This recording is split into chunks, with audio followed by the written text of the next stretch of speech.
Kung aram mong day ka nagkulang, day ka manghinayang, naroon ako ika mismo ang sinayang.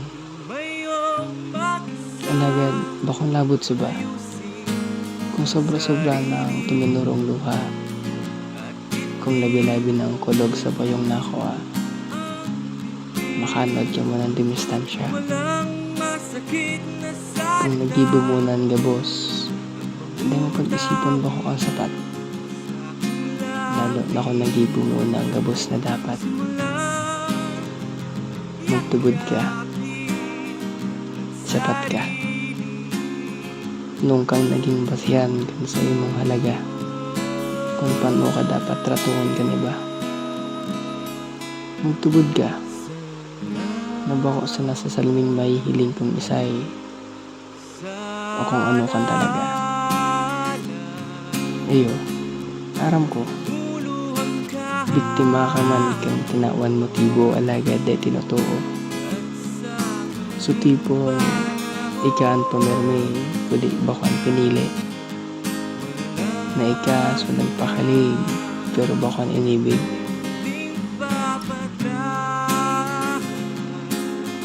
Ayos lang na makulgan. Hindi ka magbirit ka napipiritan. Sa kada kulog na namamatayan, ilang dalan.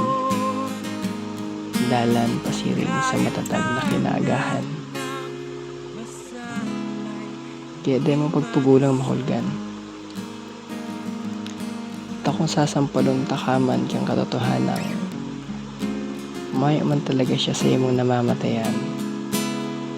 Nagkataon lang na talaga na ika ang yaon dyan. Kaya yan. Makulog diba? Ayos lang an. Bumangon ka. Sa ngaran kang pagkamot, magtubod ka. Hinulit ang pagkamot na parang kota sa iya. Ay siyang marahil na hinahangad ka diba? Mas marahil na ang nakulugan ka kaysa ikaw makakulong diba? Magtubod ka. Sapat ka. Napadaman ka lang talaga sa tao. Hindi totoo magpahalaga.